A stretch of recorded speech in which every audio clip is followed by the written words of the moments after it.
정말 중요한 게 원금을 이렇게 잃지 않으면서 작은 성공을 계속 반복을 해야 돼요.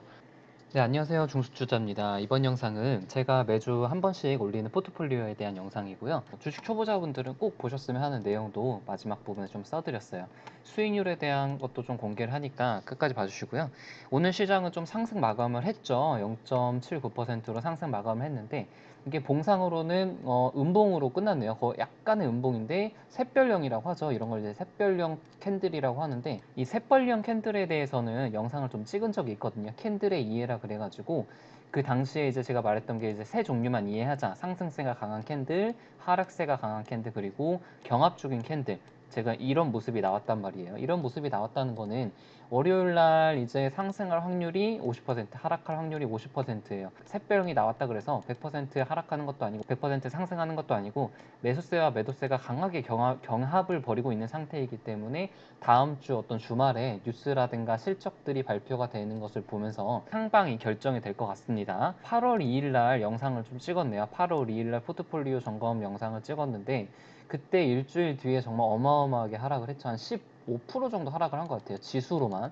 그래서 다시는 떠올리고 싶지 않은 그런 하락장인데 제가 망해가는 모습이나 좀 대박 나는 것을 좀 추적 관찰하고 싶다면은 그래서 이제 당시에 KMW가 11%, 오이솔루션 15%, 다산네트웍스 마이너스 21% 수익률이었는데 이번 주 한 주가 좀 지나고 나서 어떻게 변했는지 좀 볼게요. 일단은 매수매도한 종목을 말씀을 드리면은 제가 좀 리밸런싱을 했어요. 손절도 좀 많이 치고요. GT듀엘리스를 일단 손절했습니다. 수익률은 마이너스 20% 정도였고 비중이 한 3% 정도여서 그렇게 제 계좌에는 크게 타격은 가지 않았는데 속은 좀 쓰리네요. 매도 이유는 지수 대비 이게 상당히 좀 약한 모습을 계속 보여주고 리밸런싱 측면에서 매도를 했습니다. 종목 자체에 어떤 성장성이 변한 것은 없는데 다른 좀 강한 종목으로 갈아타기 위해서 매도를 했고 이게 바닥을 조금 다지면은 다시 상승할 거라고 보고 있는 좋은 종목이기는 합니다. 그리고 덱스터도 손절을 했어요. 이것도 수익률이 한 마이너스 25% 정도고 근데 제가 이때 팔았는데 제가 팔고 나서 더 오르네요. 속상하죠. 이런 거 보면은. 그리고 이제 해상 옵틱스도 좀 매도를 했어요.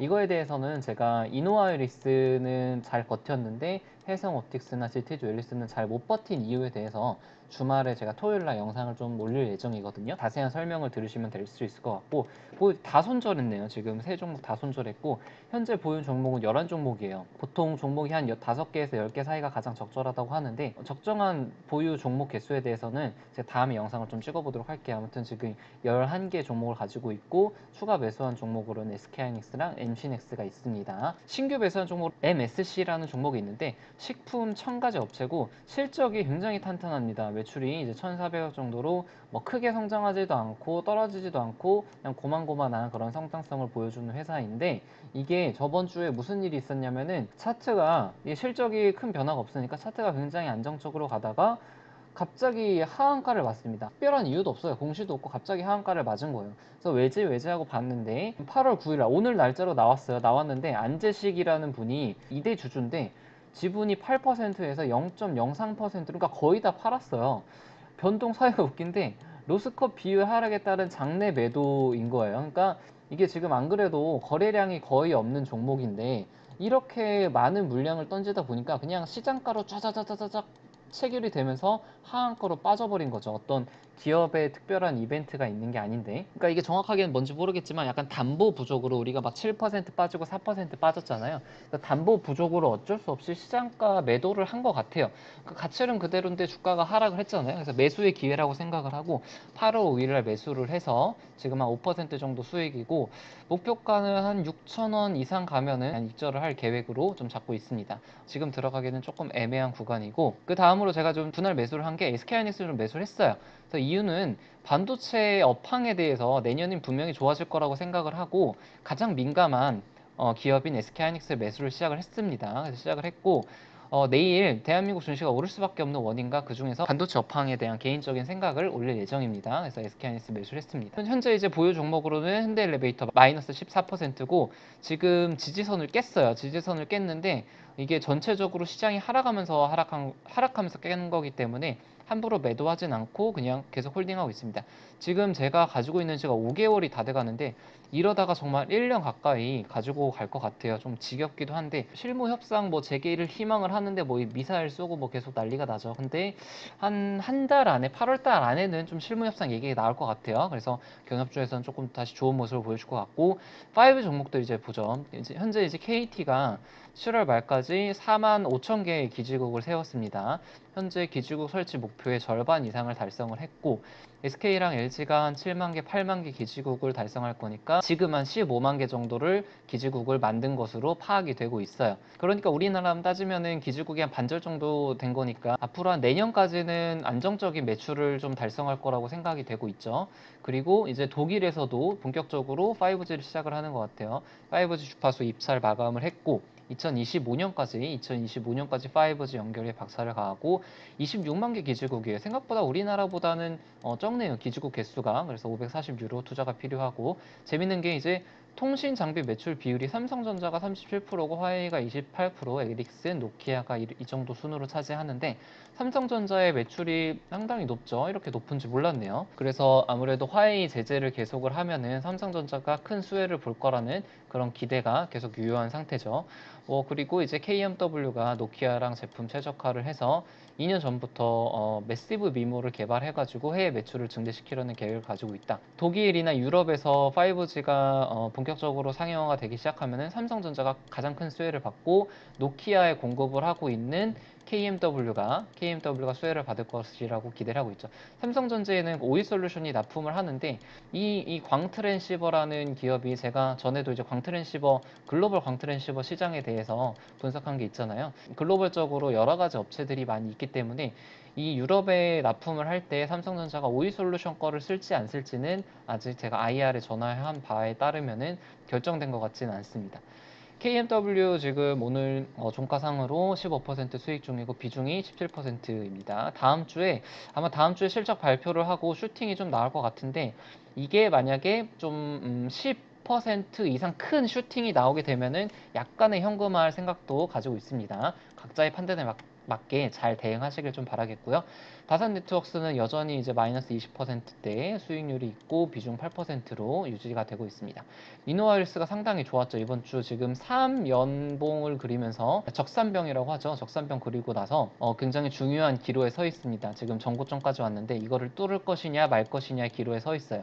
이게 보통은 한 번 실패를 하고 두 번 실패하고 세 번째 뚫는 경우가 많은데 이거는 이제 기업의 어떤 매출액이나 성장성에 따라 다르기 때문에 좀 지켜봐야 될 것 같고 전체 수익률이 사실 이번 하락장에서 나쁘지가 않았어요. 저는 이 이노헬스랑 오이솔루션 KMW 비중이 높았기 때문에 전체 계좌로는 한 마이너스 12% 정도까지 갔었는데 이노하일스 OEKM이 좀 많이 올라주면서 좀 많은 부분을 전체 계좌의 많은 부분을 좀 복구를 했고 왜 이노는 덜 떨어지고 많이 올랐을까에 대해서 제가 고민을 많이 해서 내일 좀 올려드리겠습니다. 오이솔루션도 지금 마이너스 23%로 지금 플러스 23%의 수익률이고 비중은 23% 정도로 좀 크게 가지고 있습니다.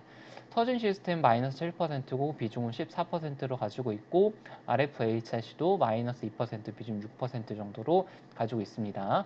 그 밖에도 한 톱텍이 마이너스 14%, 삼양 패키징이 마이너스 8% 정도로 수익률을 기록을 하고 있고 그리고 여러분 드디어 정말 감동적인 영업 실적이 나왔습니다. 정말 감동적인데 오이솔루션이 매출액이 560억을 달성을 했고 영업이익이 160억을 달성을 했어요. 당기순이익은 110억을 달성을 했고요. 이거에 대해서는 제가 좀 영상을 좀 찍을 거예요. 그 전에 컨센이랑 비교해서 이게 어느 정도의 영향이 있는지 그리고 더 대박인 게 3분기 잠정 매출도 지금 공개를 했거든요. 시간내에서 좀 크게 상승하는 중이고 다음 주 월요일 날 좀 갭상승으로 오를 것 같습니다. 자, 오늘 좀 초보자분들에게 말씀을 드리고 싶은 게 작은 수익을 반복하라는 말씀을 드리고 싶어요. 초보자들에게.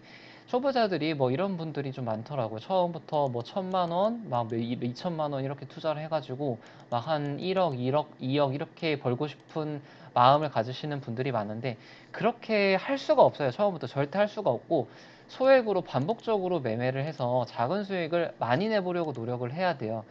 이렇게 많은 매매들을 하면서 원칙을 만들고 원금을 잃지 않고, 그러기 위해서는 내가 잘 모르는 종목, 잘 모르는 섹터에는 절대 비중을 10% 이상 넣지 말아야 돼요. 이유는 이게 오르거나 내릴 때 언제 팔아야 될지 모르기 때문에 스스로의 어떤 주관적인 판단이 있어야 이게 언제 팔지, 언제 수익을 낼지 이런 것들을 결정을 할 수가 있거든요.